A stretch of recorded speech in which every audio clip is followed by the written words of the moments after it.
being recorded for posterity? Yes. Yeah. Okay, just one moment.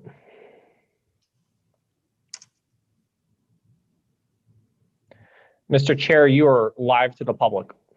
Thank you, Adam. Good afternoon. I'm going to call to order a meeting of the Administrative Committee.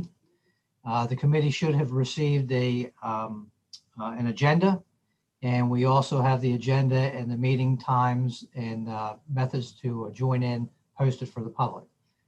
So I'll call to order the meeting and call roll. Shane Grimm. Here. Councilman Martin. Present. Raise your hand. City Attorney Ishak. Here. Mayor Martin. Present. Here. Council President Glenn. Here. And Deputy Director Ritchie, Chris Ritchie. Here. Okay. Patrick Seipold, Director of Administration. I think Chris will be attending in his stead. And Council Member Robertson advised me that he would not be at the meeting as he's participating in the Economic Development Advisory Board meeting. So we have a no old business. We do have some items under new business that we need to discuss with the group. The first one being pain management clinics, and I'm going to turn that over to Shane Grimm. Thank you, Mr. Gamatoria. We've had a number of requests for pain management clinics that would like to locate in the city of Havre de Grace, and some have requested permits previously, and we've dealt with those, but we've received a number of requests in the recent weeks, or at least questions about them. And due to their location, we believe that there should be some more scrutiny, or we should look at other regulatory standards if necessary to regulate these types of facilities. So in short, I have not prepared a draft document yet. I've been doing some research on pain management clinics. And also I prepared potentially a temporary moratorium for those to give the city enough time to be able to discuss and review potential standards that we could prepare in an ordinance and put before the city council. My research has led me mainly to Florida, where they've dealt with this, and I have some documents that I can share with the committee. I believe I've shared with some of you already. Certainly, Ms. Ishak could speak to what we have to be careful of. We cannot, I don't believe, segregate specific types of specialties of medical clinics out from others. But certainly with pain management clinics, we do want to be careful when they are adjacent to institutional uses or facilities such as schools or churches, daycares, and things like that. So that is what's prompting us to take a closer look at those types of facilities and whether or not we would like to scrutinize them a little bit more or have other regulatory standards. So I'd like to turn it over to Ms. Ishak to see if she has any comments on what I provided so far or any thoughts on a path forward if necessary.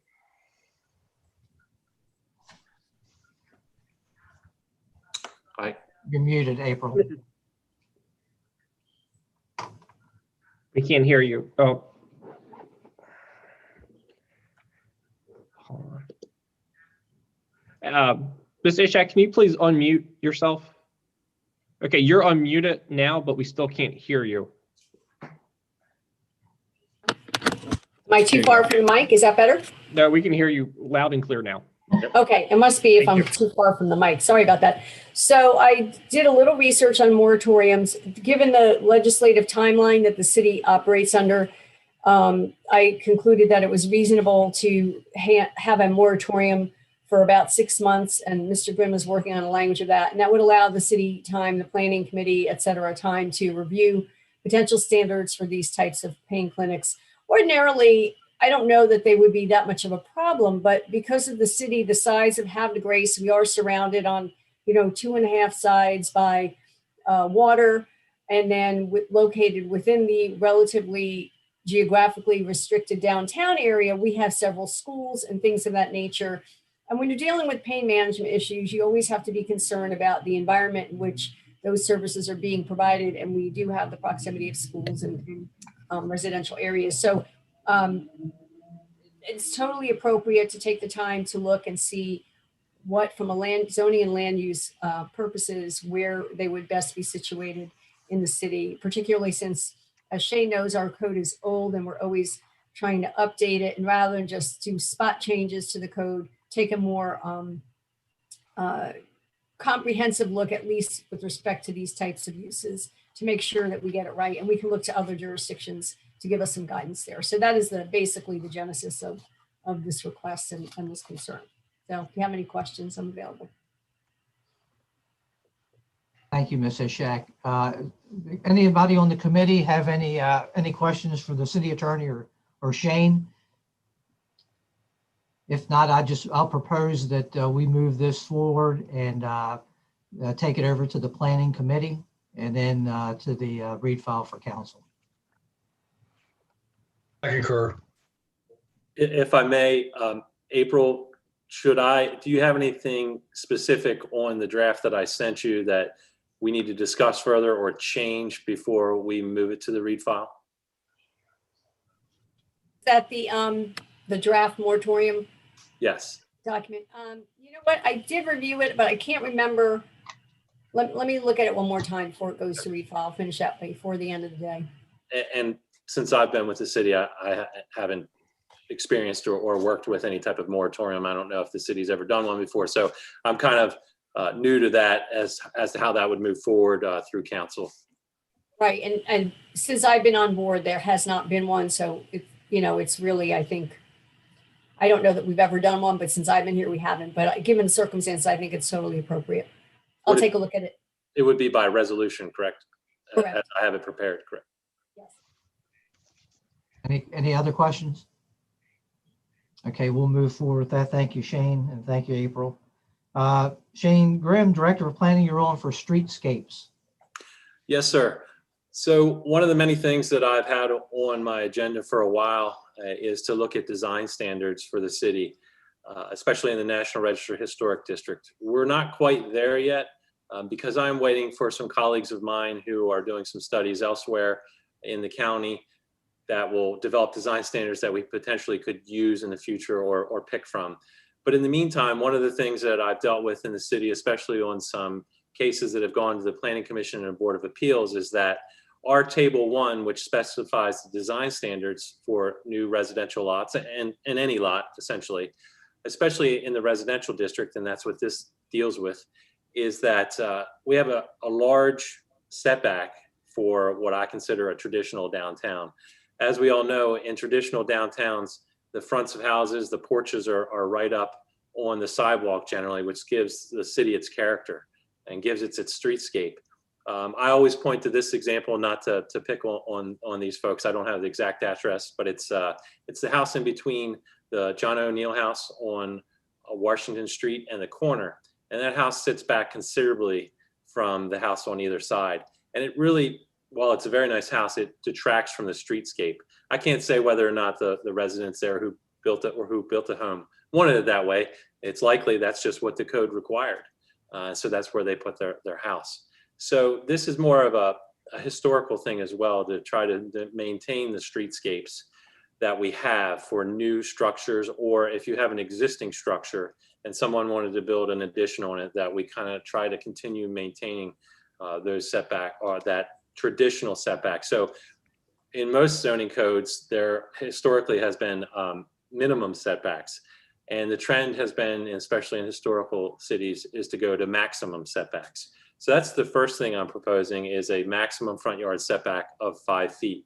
Now keep in mind, especially on our streets with larger rights of way, that 5 feet is not going to be 5 feet from the curb or 5 feet from the sidewalk. It's going to be 5 feet from the right of way line, which, as we know with Union Avenue, even though the homes sit way back, some of them are over the right of way. So that's one thing that we're looking to accomplish here. And these are things that I've discussed with the Historic Preservation Commission in the past. And it's kind of just a small step towards trying to preserve the integrity of the historic district and our context. The next thing that I've been looking at, which I must admit I'm a bit biased with, is front load garages. I think they distract, especially on very historic streets.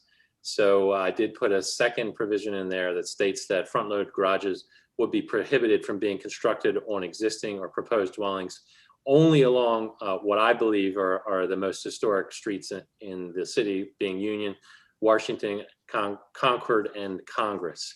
So that would prohibit anybody from doing that. As always with anything in the zoning code, that would not prohibit somebody from requesting a variance from the Board of Appeals. But as I've harped on many times, as with any variance request, it must be based on a hardship or a uniqueness to the property that a specific property experiences as compared to others in the area or in the neighborhood. So just to recap, I'm looking to establish maximum setback requirements within the National Register Historic District and also prohibit front-load garages only on specific streets. Okay, thank you, Shane. Any questions for Shane? Councilman Martin. Shane, now, are there existing garages that are not in compliance that we grandfathered in? First question. And then the follow-up question on that is, if someone needs to tear that garage down or replace it, repair it, would they be allowed to go with the existing front load, or would they have to now meet the new requirement? I can't specifically tell you any ones that are already out there that may be non-conforming, but certainly there are fines for you. But I'm sure there are some along certain streets. The answer to your second question is the way that most codes are set up is if you remove a non-conforming structure, you don't get to put it back. The only way you get to put it back in the same footprint is if it's typically destroyed by an act of God, essentially. So if you had a fire or something like that, or a weather-related event that caused a non-conforming structure to be removed, typically that's when a code and our code would allow for it to go back where it is. So to recap, no, you couldn't just tear it down and replace it. If you tear it down, you'd have to meet the requirements. Okay. Thanks, Shane. Anyone else? Shane, as it relates to the front load too, if they met or exceeded the minimum setbacks, could that be a reason? I'm thinking like of carriage houses, for example. Maybe side loads may not be appropriate on some of these narrower lots. Mhm.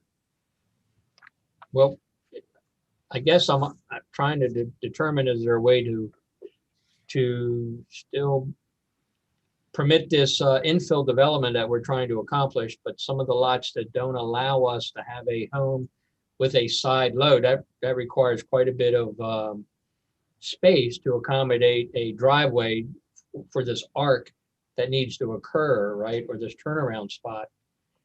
So what, I know this is still in a formulative stages, but have you given much thought into that in your? Yes, I have. Thank you for that question. So what some jurisdictions have done, and this is not new, I just didn't kind of develop this. I've seen this in other locations. And quite frankly, I was going to put this in, but didn't. And now I'm kind of back to thinking about doing this is in some locations, what they do is they say you can't have a front load garage unless it sits a certain distance back from the front of the dwelling.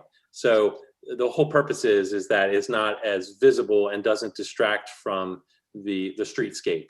So that is certainly a potential that I could put that under subsection 2 to say, however, you could have a front load garage if it is set back from the main dwelling. So for example, if you had one that was attached and you were meeting your maximum setback, you were 5 feet beyond the right-of-way line, we could say as long as the front of the garage is 15 feet from the front facade of the house, that would be permitted. So I've kind of gone back and forth on that, and certainly I'm open to any suggestions or considerations on that. Yeah. Looking forward to seeing it when you're ready. Yeah, Shane, I'm gonna check mine. I've been doing a lot of thinking about it. I think first of all, I support the idea of a side-loaded garage. I mean, definitely a historic streetscape looks, fantastic when it's just all house and no garage. But sitting here, and bring up Patrick's point, the city wants to encourage infill construction. Ultimately, my goal was to get as many cars off the street as possible. And I like to get the cars off the street and put them into a driveway, preferably a garage. But the other problem too is it's the catch-22. And I know you know this, it's a lot of these historic lots are so narrow, that would almost prohibit anybody from putting a side load. I mean, some can, you can do a side load in some lots, especially if it's a corner lot. So I guess it would just be like you said, if somebody bought a small lot, couldn't do a front loaded garage, they could go get a variance. Would that be a hardship if someone says my lot's too narrow? I mean, what do you think the Board of Appeals would by that argue, say, hey, look, I only got like a 30-foot wide lot and I can't do a side load garage. What do you think? No, from my perspective as making a recommendation to the Board of Appeals and Planning Commission as well, is when you're looking at variances, the only way that typically I would support someone that said, look how narrow my lot is, it would be, I have a 30-foot wide lot, but everybody around me has a 50 or 60-foot wide lot. I'm the only one that has a 30-foot wide lot. I'm unique. I'm different than from everybody else. I didn't create this hardship. I'm unique and different.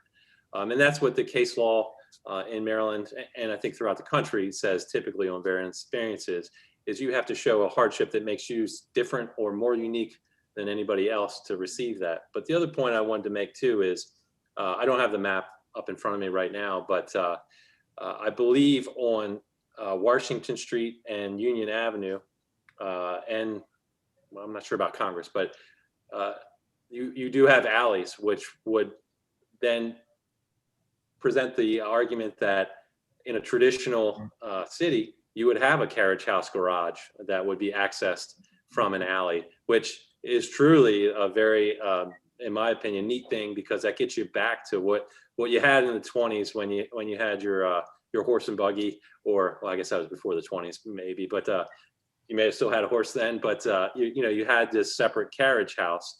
And in fact, around the city, we still have remnants of those original carriage houses.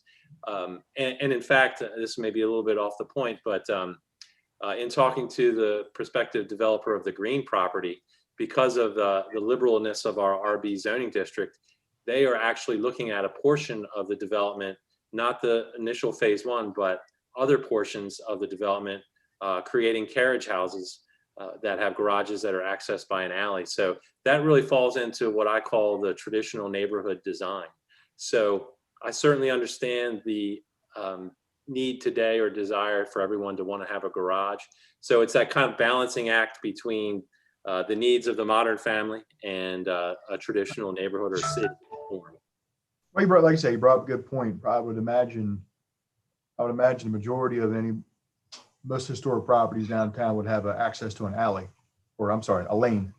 No, that's good. That's a good point. Like I said, you answered my question for me.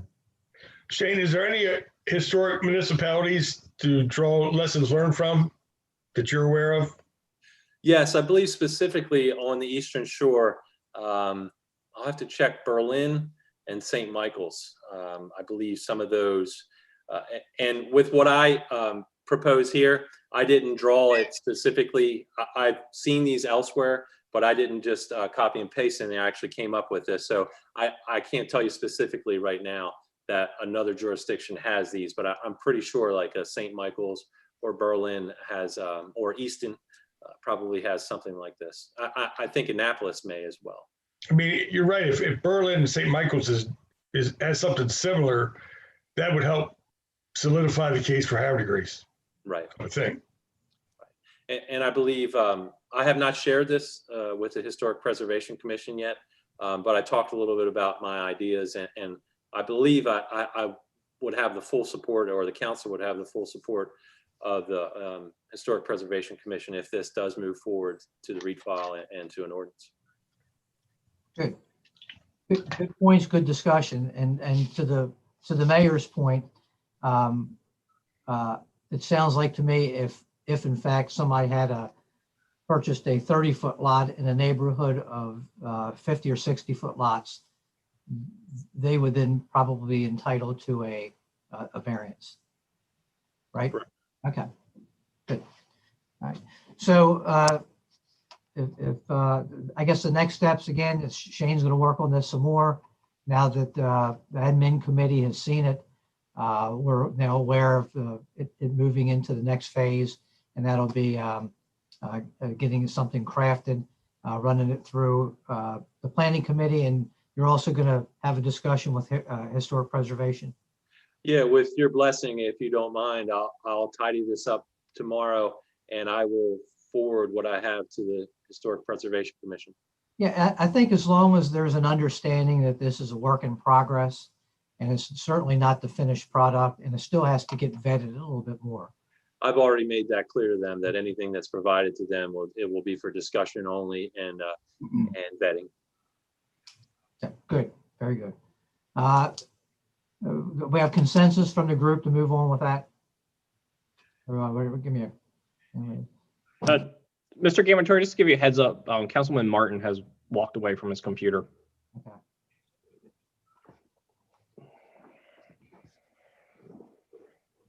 There he is. He's back. He's there. Okay. Item number 3. And again, this is we're sort of in the development stages after a couple conversations internally. As we all know, for a number of years, the mayor has asked the Historic Preservation Commission to come up with a number of dwellings, in this case 25, or properties, that we see as historic properties specific to the city of Havre de Grace. It wasn't too long ago, a few months ago, the Historic Preservation Commission delivered that. And there's a number of 25 historic properties that we're going to call heritage properties.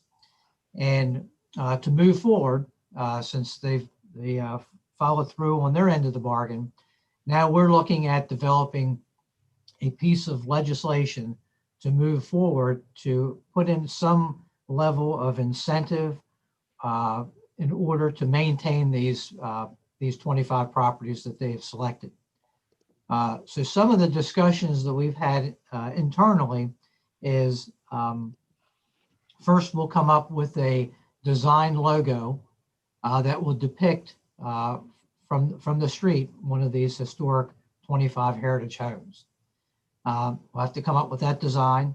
We'll roll that out along with an ordinance, something similar to how we constructed the deconversion legislation. And that would be an incentive program in order to keep the facade, the character of the structure that we're of one of these 25 heritage structures. So we're in the preliminary stages of this. I just wanted to kind of lay this out to the group. If there's any ideas, I'll capture this in the minutes of a path forward. I'll be scribing or crafting that legislation for proposal from the administrative committee. And I have had a conversation separately with Council Member Zinner, and she was very excited about it. She was going to have a conversation at the next Historic Preservation Commission meeting with what our thoughts are at this time to take this list of 25 to the next step. So at this point, it's open for any commentary or discussion you may have, and absolutely any follow-up discussions, please email or send to me as we begin to craft this legislation and move it forward. Hey, Steve, Yes, sir. are we considering being able to add more to that, or is it just going to be this 25 and that's the end? Well, the 25 is where we're dealing with today. There'll be future, if the Heritage Historic Preservation Commission wants to add to the heritage list, then that would have to be a proposal from them and then accepted by the city council as well. Now, part of what we have to do with this legislation, just like we did with the deconversion legislation, is look at the financial impacts that something like this could have with the city's budget. As an example, when we looked at the deconversion, we actually came up with a number of dwellings that could be eligible on that geographic area that we first proposed, as you recall.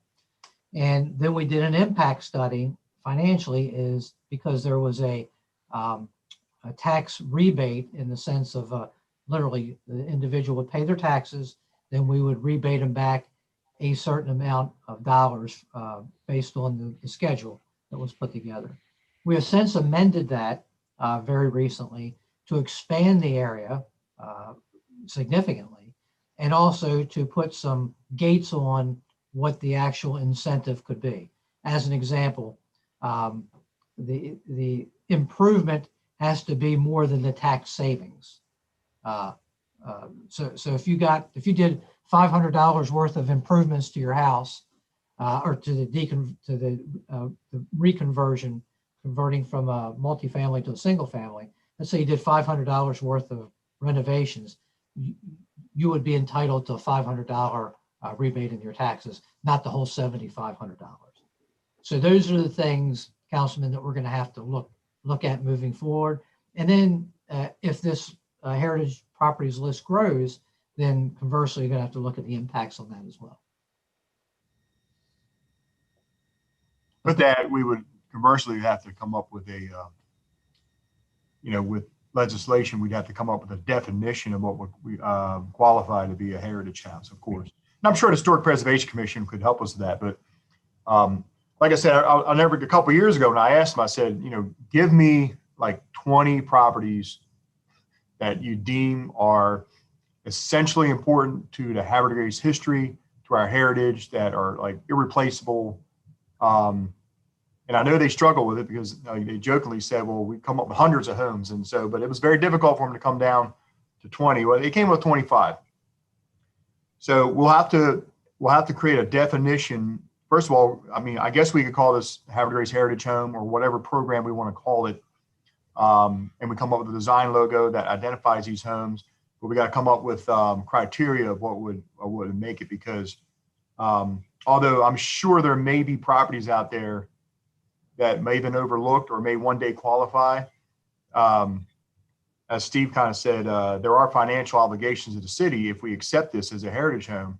So we don't want to be like,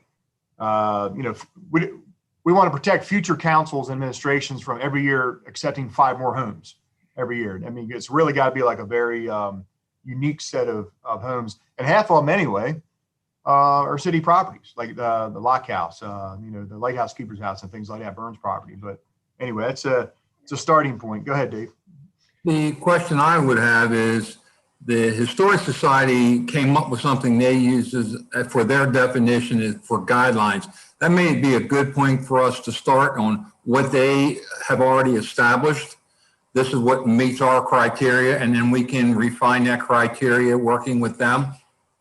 Sure. Yeah. Perfect. Yeah. Yeah. The other thing is, my thought process is that you asked them, you reached out to them and said, give me a list of 20 properties. And like they struggled with it, but they came back and they did provide us something. So I think we owe it to them to open the dialogue and have the discussion moving forward. It doesn't mean that we have to accept it carte blanche, but we just can't put it in a corner and walk away from it. We need to look at it. I think we're moving in the right direction. Yeah, this is the first step. We got the list. Now we're going to have to start developing the program. Okay. Yeah, there's definitely no boilerplate legislation here at all. This is grassroots legislation that's going to require a lot of input from legislators, members of the Historic Preservation Commission, planning director. Shane Grimm, go ahead. I'm sorry, Mr. Mayor. I didn't mean to interrupt. That's okay. Go ahead. Certainly, I have colleagues that have a lot of information on these types of programs, and there's some other municipalities. I know that I think we forwarded to some of you a very good presentation on Brunswick, Maryland, who have done some preservation efforts, what they refer to as preservation light. So I'm happy to help there. I just want to say that I try not to step foot in too many structures in the city for fear of them becoming historic after I've been in them. So I try to stay out of many structures. I think most of those that you step into become hysterical, not historical. Okay, so we'll move that forward. The last item technically isn't a administrative committee item, but we have the right group here. So we'll discuss it. And Councilman Martin, I know you've been working a long time on this Heel City. So would you like to just give us a overview on that? Okay. The Heel City, April is using that as her airplane reading material. The resolution was written and submitted to April. It deals with, and I think it's a good opportunity to us to, even though we've had problems with the University of Maryland, this is something they kind of support as well. And there's some organizations in this area. Aberdeen and Belair are already Heel cities. So it's healthy eating and active lifestyle. I've come up with a requirement list of what we need to meet for that. The last couple of questions I sent to Shane, and they're on his plate. When he gets to it, we'll get around to it. But I was able to identify a lot of what they were looking for us to meet the Heel City requirements. And I would like to, like I said, once April approves of it, I've got like designated locations, basically owned and operated building for breastfeeding, working with Chris Ritchie. So the HR department does have something that they can use. It's a standard that they use for that. One of the requirements is a procedure by DPW to strike crosswalks when repaving or repairing roads.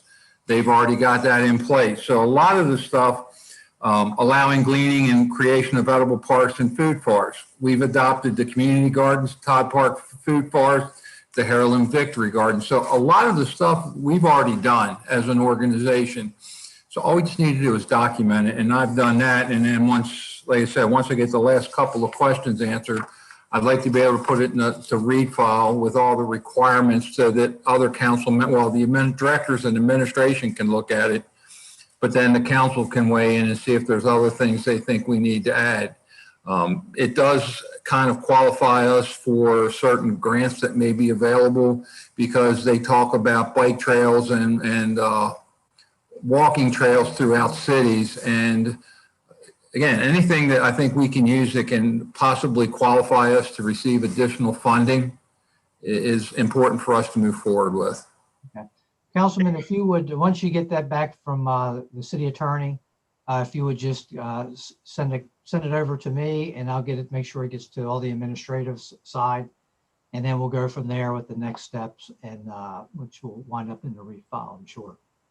Dave, those questions you provided, that came from the Heel City program itself? Sir?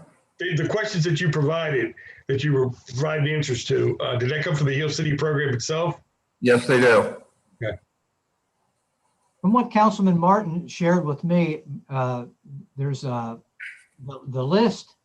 We're probably doing 95% of it. There may be one or two things, and nothing is insurmountable as far as you know, a hard ticket budget item or anything like that, or anything that has any negative impact or collateral damage, I guess, with us, you know, checking the box and then it comes back to cause grief later. So it looks like it's pretty straightforward. And talking with Stephanie, it does offer some opportunity for grants. Okay. So I appreciate it, Dave. I know you've been working on that for a while, and I appreciate your. Like you said, we knew Shane was tied up. I got as much of it done, and I believe we have enough that I could go forward with it without Shane's input. But there are two big questions, and I know Shane's been working on it. And one is the ability for us to look at requiring developers to include usable space for physical activity and recreation, or creating a pay fee if they don't. And I can't remember all the stuff that Shane's put forward recently. So that's just kind of a question where Shane's expertise would give me that answer. Okay. Right. We do have minimum requirements in the code now only for very specific types of developments, townhouse developments actually. that speak to the requirement of active open space or passive open space. That's something that I can put together very quickly if we want to be more specific for how much open space, what needs to be dedicated towards active open space. But the other thing that I wanted to note is I give kudos to Councilman Martin, because this stuff that he's put together is in line with when I was working on the county master plan. When I managed that process, I also worked on I prepared the section called Promoting Healthy Communities, which again is another new thing in planning is healthy communities planning. So all this is in there. So it dovetails nicely. And as we are now in the process of working on the comprehensive plan, I intend to include a healthy communities section in our comprehensive plan, which will include all this stuff. And that's one of the things that Heel City does. It just says, do you have this in your if you don't already have it, is it in your comprehensive plan moving forward? And as Shane said, it will be. Okay, thank you, Councilman Martin. Anything else for Councilman Martin on Heel City? If not, we've captured all 4 items that we need to discuss, and we can adjourn the meeting. I have a motion to adjourn. So moved. Second.